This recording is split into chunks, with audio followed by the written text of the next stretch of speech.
Would you risk your entire future for someone who just tried to rob you? When a 47-year-old security guard caught a teenage thief breaking into his warehouse, he made a choice that cost him his job, his health, and nearly his life. But 5 years later, that desperate boy returned as a wealthy CEO to save the dying man who once saved him, adopting him as his father and turning their story of mercy into a movement that would change hundreds of lives. Tell us in the comments where you're watching this video from, and may you be blessed with favor and the light of success as you subscribe to this channel. The rain hammered down on the Chicago industrial district like a warning. Marcus Washington had worked nights at Reynolds Storage for 11 years. At 47, he was a man carved by loneliness. His uniform hung loose on his thin frame. Inside his guard station sat one photograph, his mother, smiling, taken 3 years before she died. "You spending another Friday night here?" his colleague Tyrell had asked earlier. Tyrell was young, full of hope, the kind who still believed in happy endings. Marcus had smiled. "Someone's got to watch this place. Man, you need a life. Find a woman. Join a club. Something." Marcus turned serious. "Loneliness doesn't kill you, son. Regret does. Regret eats you alive from the inside." Now, at 2:47 a.m., Marcus heard something wrong. Metal scraping. A soft thud from Building B. His flashlight cut through the darkness. The side door stood open, swinging in the wind. He'd locked it himself 2 hours ago.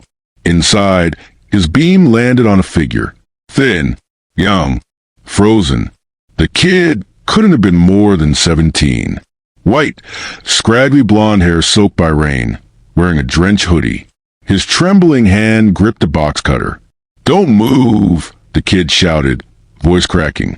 "Just give me money and I'll go." Marcus stood perfectly still. This wasn't a criminal. This was a terrified boy playing a role he didn't know. "Son," Marcus said quietly, "you're shaking so hard you can barely hold that blade. I'm serious. I'll use this." "No, you won't." Marcus moved. Not aggressive, almost gentle, but fast. His hand closed around the thin wrist. The blade clattered to concrete. Before the boy could react, he was sitting on the floor, looking up in shock. Marcus pulled down the hood, then the bandana. The face beneath was baby-faced, tears cutting through the dirt on his cheeks. "Please," the kid sobbed. "I'm sorry. It's my mom. She's dying. I don't have insurance. The clinic won't help without money for real medicine." I didn't know what else to do. Marcus looked around. The security camera had been broken for 2 weeks. Nobody was watching. Nobody would ever know. He walked to his station. The kid watched, confused and afraid. Marcus opened his cash box and counted $340. Money that wasn't his. Money he'd been trusted with. He placed it on a crate.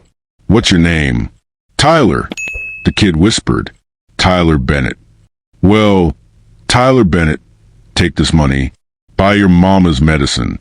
Then tomorrow morning, 9 a.m. sharp, come back here. Understand?" Tyler stared. "What?" "If you don't show, I'm calling the cops. But if you come back, we'll talk about you working off this debt. Legal work. Understand?" "Why?" Tyler's voice barely audible. "I tried to rob you." Marcus was quiet. "Because not everybody needs punishment. Some people just need a chance." He paused. "And maybe I need to believe there's still something in this world worth saving." Tyler grabbed the money. "I'll come back. I swear. Don't make me regret this." Marcus watched him disappear into the rain. Then he sat heavily and wrote in his log. 2:47 a.m. investigated noise in Building B. Door unlocked due to faulty latch. Secured. No issues. He added one more line for himself. Sometimes the right thing isn't the legal thing. Morning came.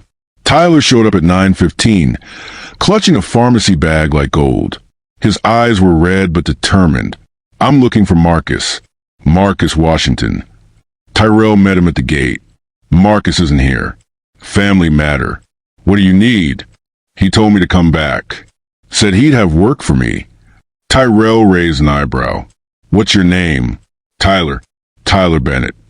Well, Tyler, if Marcus vouched for you, that's good enough. I'm Tyrell Mitchell.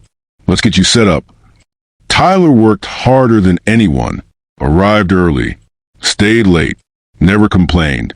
3 months in, his mother had one good day. She smiled, called him her good boy. 2 months later, she was gone. Tyler understood then why a man might choose solitude. Some grief is too private to share. 5 years passed. Tyler was 23 now, no longer that scared kid. He'd worked his way up, took night classes, started his own small construction company. Nothing fancy, but honest work. When the local paper featured him, someone else saw it. Tyrell walked into Tyler's office one Tuesday. He was older now, gray threading his hair. Quite a story, Tyrell said, holding up the newspaper. Tyler, there's something you need to know about Marcus. Tyler's heart pounded. What do you mean? The morning after you first came, corporate did an audit. Found the petty cash short $340. Marcus was on duty. They accused him of theft. No, Tyler whispered. No security footage. No explanation. They fired him. I tried to defend him, but Tyrell's voice broke. He never told anyone what really happened. Said protecting you was worth more than his job. Tyler couldn't breathe. Where is he? I found him last week. He's sick, Tyler. Really sick. Living in a boarding house on the east side. No insurance. Can't afford doctors. Tyrell handed him an address. But when I told him you were doing well, he smiled. Said it made everything worth it. Take me to him. Now! The boarding house was bleak. Room 307. Tyler knocked. Come in. A weak voice called. Marcus lay in a narrow bed, gaunt and thin, breathing labored. But his eyes were the same. Clear, kind, gentle. Tyler Bennett. Marcus said warmly, Look at you, all grown up. Tyler dropped to his knees, taking Marcus's hand. I didn't know. I swear I didn't know what it cost you. What's done is done. Look how well you turned out. That's all I wanted. But you lost everything because of me. No, son, I lost a job. You could have lost your whole future. That's not losing. That's winning the only game that matters. Tyler pressed Marcus's hand to his forehead, sobbing. Let me help you. Please. I have money now. For doctors. Medicine. A better place.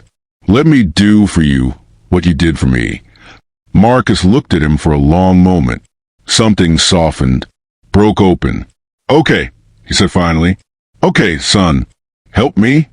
The transformation happened slowly. Tyler found Marcus a clean apartment. Took him to doctors. The damage couldn't be undone completely, but it could be managed. More than that, Tyler gave Marcus purpose. Every morning, they'd share coffee. Sometimes they talked. More often, they just existed together. 6 months later, Tyler showed Marcus an envelope, legal documents, adoption papers. Tyler said, voice shaking, adult adoption. You don't have anyone, and neither do I. You saw me at my worst and believed I could be better. That's what fathers do. I want you to be my father. If you'll have me. Marcus's hands trembled. Tears slid down his face. I thought I'd die alone, he whispered. But you came back. Of course I came back. You're the best man I've ever known. Then yes, Marcus said, pulling Tyler into a fierce hug. Yes, I'll be your father. 1 year later, the Marcus Washington Foundation opened its doors, a nonprofit for teenagers who'd made mistakes, who needed second chances without judgment. It operated out of Reynolds Storage, the very place their story began. Tyler stood at the podium, looking at the crowd.